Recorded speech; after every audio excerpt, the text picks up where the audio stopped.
आपको बताते हुए अफसोस हो रही है कि कुछ लोग ऊंची राजनीति में आ गए हैं और मेरे नाम से फेक न्यूज चला रहे हैं जो सरासर गलत है। हम कांग्रेसी हैं और हम किसी भी कम्युनल पार्टी को सपोर्ट कर ही नहीं सकते। हम मैदान में हैं। लोग कांग्रेस को और महागठबंधन को यहां से जिताना चाह रही है।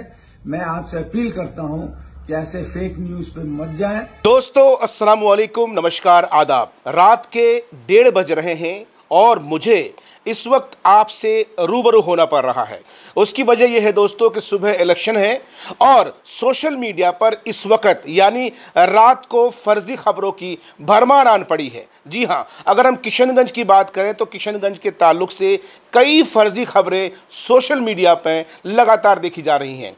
आपको बताते चलें कि बिहार कांग्रेस कमेटी के नाम पर फर्जी लेटर जारी किया गया है जिसमें डॉक्टर जावेद साहब की तरफ से यह कहा गया है। आपको बताते चलें कि डॉक्टर जावेद कांग्रेस के उम्मीदवार हैं, हमारे सांसद। तो उनके तरफ से एक मैसेज आया है जो फर्जी है। मैसेज में यह कहा गया है कि मैं किशनगंज से कांग्रेस उम्मीदवार डॉक्टर जावेद आज़ाद आपको बताना चाहता हूं कि किशनगंज में मुस्लिम वोट आपस में तकसीम हो रहा है। इसका सीधा फायदा बीजेपी को हो जाएगा, इसलिए कांग्रेस और राजद ने इस बार AIMIM उम्मीदवार अख्तरुल ईमान को समर्थन देने का फैसला किया है।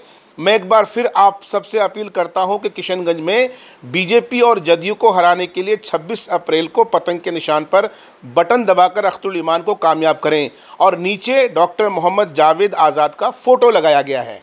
आपके स्क्रीन पर ये मैसेज दिख रहा होगा। ये फर्जीवाड़ा है, बहुत बड़ा फर्जीवाड़ा है। सबसे पहले तो हम आपको बताते चलें कि डॉक्टर जावेद की तरफ से इस सिलसिले में कोई बात नहीं कही गई है। जब ये खबर डॉक्टर जावेद तक पहुंची तो उन्होंने इसका खंडन किया। उन्होंने स्पष्ट रूप से कहा कि कांग्रेस कभी भी किसी कॉम्युनल दल के समर्थन में इस तरह के बयानबाजी नहीं करती है। यानी अपने स्पीच में डॉक्टर जावेद ने यह कहा है कि AIMIM का वो बिल्कुल भी समर्थन नहीं करते हैं और वो न विड्रॉ करते हैं बल्कि वो खुद इस इलेक्शन में खड़े हैं।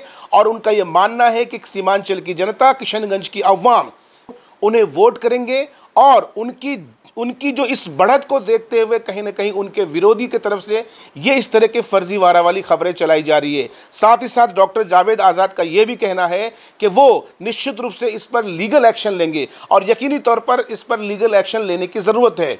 हमने सोशल मीडिया में और भी कई खबरें देखी जिसमें यह कहा जा रहा है कि फ़लाँ साहब ने फ़लाँ को सपोर्ट कर दिया, फ़लाँ मौलवी ने फ़लाँ नेता को सपोर्ट कर दिया। वली रहमानी साहब का बहुत पुराना एक मैसेज, उसको उनके फ़ोटो के साथ जो है साहब वायरल किया जा रहा है कि वो फला कैंडिडेट को जिताने की अपील कर रहे हैं। भैया बताइए, उनको मरे हुए 4-6 साल हो गए बेचारे को, उनका फोटो लगा करके एक नेता के समर्थन में जो फर्जीवाड़ा किया जा रहा है दोस्तों, उससे आपको होशियार रहने की जरूरत है। डॉक्टर जावेद आज़ाद किशनगंज से इंडिया गठबंधन यानी कांग्रेस के उम्मीदवार हैं। उनका चुनाव निशान हाथ छाप है। उनको लेकर जो भी फर्जी खबर फैलाई जा रही है बिल्कुल निराधार है, बिल्कुल बेबुनियाद है।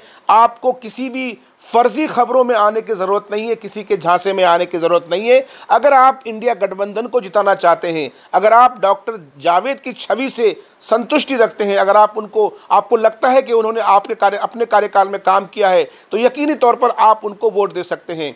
उसी तरीके से AIMIM के अख्तरुल ईमान साहब जिनका चुनाव निशान पतंग है, और तीसरे जो उम्मीदवार हैं NDA के उम्मीदवार जिनका चुनाव निशान तीर छाप है यानी मास्टर मुजाहिद आलम साहब, उनका चुनाव निशान जो है तीर छाप है। तो ये तीनों उम्मीदवार मैदान में हैं। कोई विड्रॉ नहीं कर रहा, कोई किसी का समर्थन नहीं कर रहा। ये सब फर्जी खबरें हैं और जो लोग भी फर्जी खबरें फैला रहे हैं और ये समझ रहे हैं कि इस तरह की फर्जी खबरें फैलाकर वो इलेक्शन जीतेंगे, याद रखिएगा वो इलेक्शन हारेंगे जो इस तरह की फर्जी खबरें कर रहे हैं। और कौन लोग फर्जी खबरें फैलाने में माहिर है, जग जाहिर है। इसलिए मेरे भाइयों, कोई भी फर्जी खबर ना फैलाएं और यकीन जानिए इस पर इसको लेकर के आप पर बड़ा एक्शन होने वाला है। यकीनी तौर पर डॉक्टर जावेद ने स्पष्ट कर दिया है कि ऐसे लोगों के खिलाफ लीगल एक्शन लिया जाएगा। और ये सही भी है कि आप क्यों किसी के खिलाफ इस तरह की अफवाहें फैलाएंगे। अस्सलाम वालेकुम, प्रणाम। मैं डॉक्टर मोहम्मद जावेद, आपका कांग्रेस का और महागठबंधन का प्रत्याशी, आपको बताते हुए अफसोस हो रही है कि कुछ लोग ऊंची राजनीति में आ गए हैं और मेरे नाम से फेक न्यूज चला रहे हैं जो सरासर गलत है। हम कांग्रेसी हैं और हम किसी भी कम्युनल पार्टी को सपोर्ट कर ही नहीं सकते। हम मैदान में हैं। लोग कांग्रेस को और महागठबंधन को यहां से जिताना चाह रही है। मैं आपसे अपील करता हूं कि ऐसे फेक न्यूज पे मत जाएं। कांग्रेस यहां से लड़ रही है और आपके मोहब्बत और आपके वोट से यहां से जीतेगी। मैं इन सब पे लीगल एक्शन लेना चाहता हूं और लूंगा। आप लोग मेहरबानी करके आज भरपूर एकजुट होके इस गलत फेक न्यूज पे आप एक्शन लें और हाथ छाप पे वोट देके कांग्रेस को यहां से जिताएं। बहुत बहुत शुक्रिया। जय हिंद।